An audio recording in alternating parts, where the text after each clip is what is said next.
बिहार का ऐतिहासिक विजय हुआ हो और अगर हम सूरत से आगे जा रहे हो और बिहार के लोगों को मिले भी ना जाए तो लगता है यात्रा अधूरी रह गई। और इसलिए गुजरात में रहने वाले और खास करके सूरत में रहने वाले मेरे बिहारी भाइयों का हक बनता है और इसलिए मेरी स्वाभाविक जिम्मेवारी भी बनती है कि आप लोगों के बीच आकर के इस विजयोत्सव की कुछ पल का मैं भी हिस्सा बनूं। अचानक कार्यक्रम बन गया। मैं सुबह जा रहा था डेडियापाड़ा तो यहां के हमारे साथियों ने मुझे कहा कि बिहार के लोगों की इच्छा है अगर आप 5-10 मिनट बाहर आ जाए तो लोग आ जाएंगे। और मैं देख रहा हूं दूर दूर तक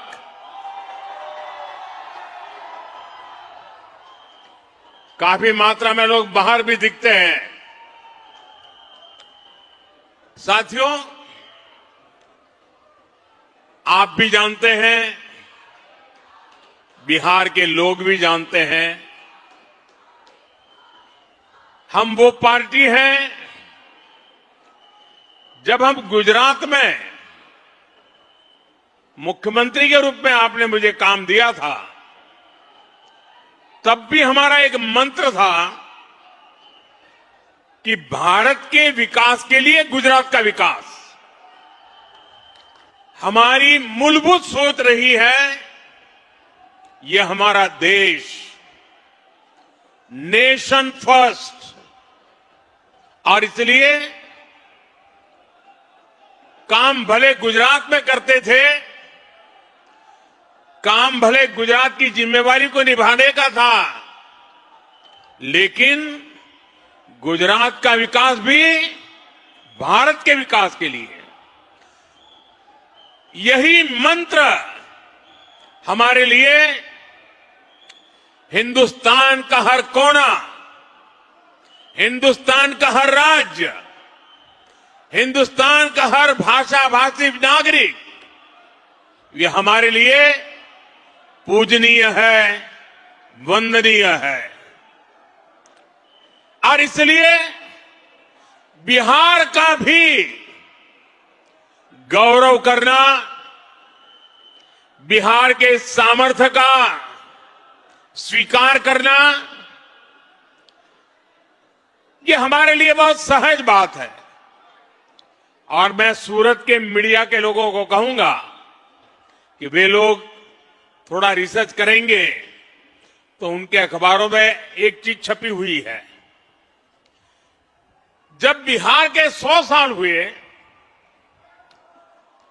तो बिहार में तो उसका जश्न होना बहुत स्वाभाविक था, लेकिन बिहार के बाहर हमने गुजरात में बिहार के 100 साल आन बान शान के साथ मनाए थे। इतना ही नहीं, हमने बिहार के भिन्न भिन्न क्षेत्रों में जिन्होंने प्रगति की थी, जिन्होंने बिहार की विकास यात्रा में योगदान किया था, ऐसे भिन्न भिन्न क्षेत्र के 100 लोगों को सूरत में बुला करके उनका सार्वजनिक सम्मान किया था। क्योंकि बिहार की वो टैलेंट, बिहार का वो सामर्थ्य, उसकी ताकत हम भली भांति पहले से जानते रहे हैं। साथियों, ये चुनाव सूरत में रहने वाले बिहार के मेरे भाई बहनों की तो पल पल की नजर थी। और मैंने देखा है कि बिहार के लोगों को राजनीति समझानी नहीं पड़ती है।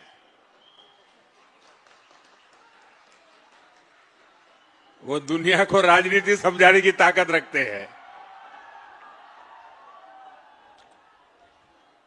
देखिए, इस चुनाव में एनडीए गठबंधन जो विजयी हुआ है और महागठबंधन जो पराजित हुआ है, उन दोनों के बीच में 10% जितने वोट का फर्क है। 10%, ये बहुत बड़ी बात है जी। यानी सामान्य मतदाता ने एक तरफा, और मुद्दा क्या? विकास। आज बिहार के अंदर विकास के प्रति जो ललक है, हर जगह पे महसूस होती थी। और मैंने देखा था, जब कोविड के समय देश भर से हमारे श्रमिक भाई बहन मुसीबत में थे, लॉकडाउन था, पैदल चल चल करके अपने वतन की ओर जा रहे थे,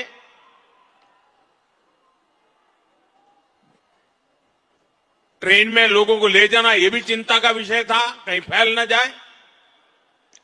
लेकिन मुझे एक बार वीडियो कॉन्फ्रेंस से बिहार के लोगों से बात करने का मौका मिला, और जो उन्होंने मुझे बताया वो बड़ा मेरे लिए सुखद था।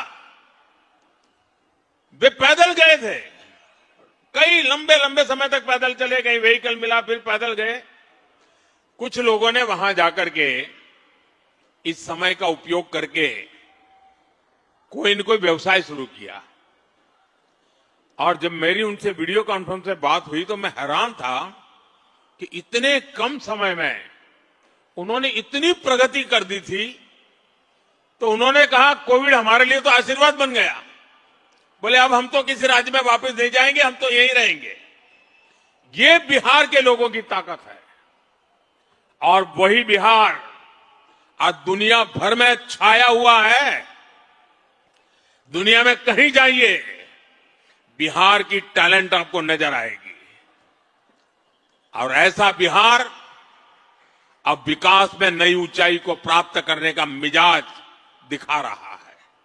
इस चुनाव में उस मिजाज के दर्शन हुए हैं। बिहार की माताएं बहनें और बिहार के नौजवान, महिला युवा, ये एक ऐसा माइक कॉम्बिनेशन बना है जिसने आने वाले अनेक दशकों की राजनीति का नींव मजबूत कर दी है दोस्तों। और जो राजनीति का भेषु लोग हैं, जो राजनीति पर विवेचना करते हैं, उनको कई महीने लगने वाले हैं बिहार के चुनाव नतीजों का क्या क्या प्रभाव होने वाला है इसका एनालिसिस करने में। और मैं साफ मानता हूं, हिंदुस्तान की राजनीति में इस चुनाव में आपने देखा होगा, पिछले 2 साल से बिहार में ये जमानती नेता जो जमानत पर घूम रहे हैं, वे बिहार में जा जाकर के जातिवाद का भाषण देते रहते थे। और उनसे जितनी ताकत थी, उन्होंने जातिवाद का जहर फैलाने की थी। और पुराने जमाने से उनको लगता था शायद इससे उनका खेल हो जाएगा। बिहार के इस चुनाव ने जातिवाद के उस जहर को पूरी तरह नकार दिया है।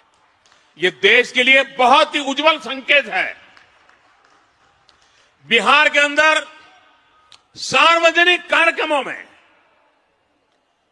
गैर कानूनी तरीके से जमीन ने कब्जा करके, मकानों को कब्जा करके जो वक्फ बना दिया जाता था,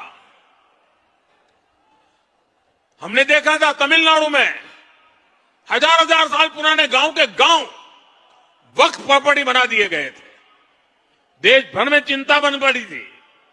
तब जाकर के हमने पार्लियामेंट में कानून पास किया वक्फ को लेकर के। बिहार के चुनाव में ये जमानती नामदार, उनके साथी दल सार्वजनिक रूप से वक्फ कानून को फाड़ देते थे और ये कहते थे कि हम जीत करके आएंगे, वक्फ कानून को लागू नहीं होने देंगे। बिहार के लोगों ने इस सांप्रदायिक जहर को भी विकास की राह पर चलते हुए पूरी तरह नकार दिया है। साथियों, वहां पर बिहार के वरिष्ठ नेता, आपने पिछले 2-3 साल के बिहार विधानसभा के दृश्य देखे होंगे। जिस प्रकार से नीतीश कुमार को अपमानित करने की फैशन बन गई थी, ऐसे भद्दे शब्दों का उपयोग होता था, जो पार्लियामेंट में भी जो दूसरे नामदार हैं, वो भी पार्लियामेंट की सारी मर्यादाएं तोड़ करके जिस प्रकार की भद्दी हरकतें करते हैं, वैसी पटना में होती थी। न देश की जनता इसे स्वीकार करती है और न ही बिहार की जनता कतई इसको स्वीकार कर सकती है। ऐसे कई बातें हैं जिन्होंने इनके प्रति पूरी तरह नफरत का माहौल इस चुनाव में नजर आ रहा था। साथियों,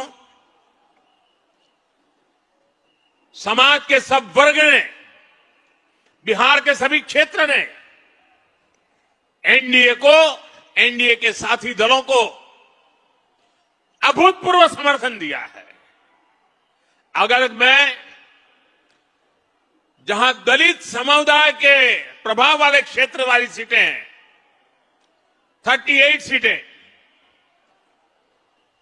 34 सीटें एनडीए जीत गया।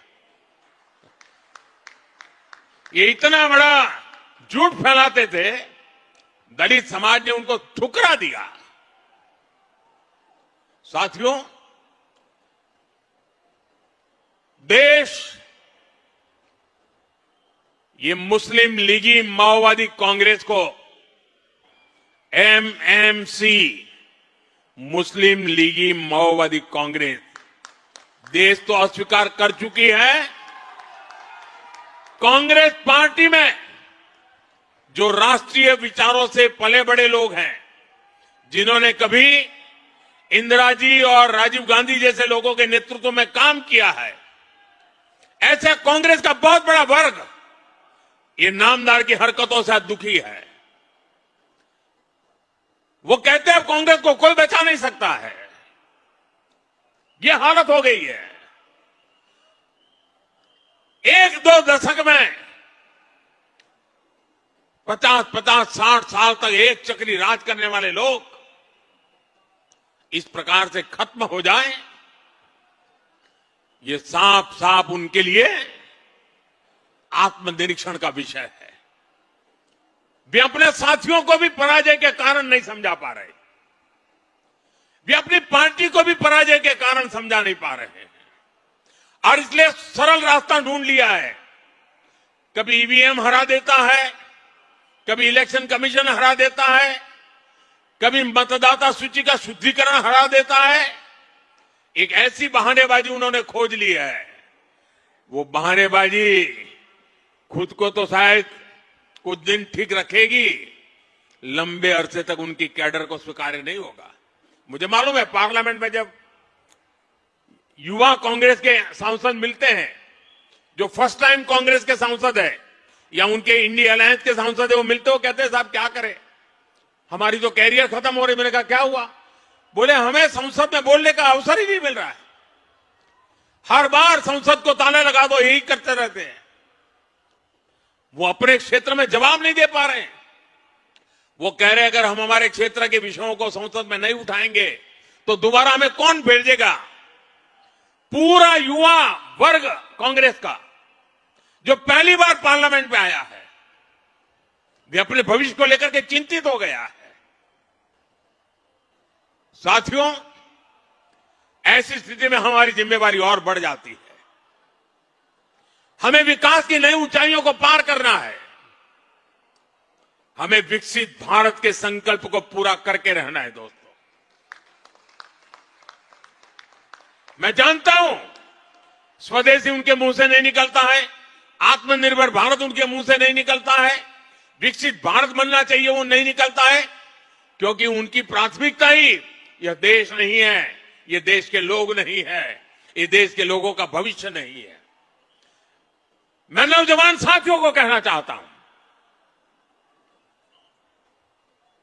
जिनकी सोच युवाओं के उत्कर्ष के लिए नहीं हो सकती है, उनको युवा कभी स्वीकार नहीं कर सकता है। और इसलिए साथियों, बिहार के चुनाव नतीजे हिंदुस्तान की राजनीति के अत्यंत महत्वपूर्ण नतीजे हैं। और मैंने कल भी कहा था कि लोकसभा के चुनाव के बाद जितने राज्यों में चुनाव हुए, सब जगह पे उनकी हालत खराब है। 5 या 6 राज्यों में चुनाव हुए, उन सबके कुल मिला के कांग्रेस को जो एमएलए मिले हैं, उससे ज्यादा कल हमें अकेले बिहार में मिले हैं। ये हाल है। लेकिन साथियों, हर विजय हमारे लिए जिम्मेवारी लेकर के आता है। हर विजय हमें कुछ ज्यादा देश के लिए करने की प्रेरणा देता है। हर विजय जन सामान्य के साथ जुड़ने की हमें प्रेरणा देता है। इस मंत्र को लेकर के हमें चलना है। आज जनजातीय गौरव दिवस है। भगवान बिरसा मुंडा की 150 वर्ष हुए हैं। आज उनकी जन्म जयंती है। हम सब के लिए ये जनजातीय गौरव दिवस भी उतना ही महत्वपूर्ण है। आज जो शानदार कार्यक्रम डेढ़ियापाड़ा में मुझे करने का अवसर मिला, इस महत्वपूर्ण अवसर में उसको भागीदार होने का मुझे अवसर मिला, और अभी सूरत के लोगों के दर्शन करने का अवसर मिला। ये मेरे लिए सौभाग्य की बात है। मेरे साथ बोलिए, भारत माता की, भारत माता की, भारत माता की। वंदे वंदे वंदे वंदे वंदे वंदे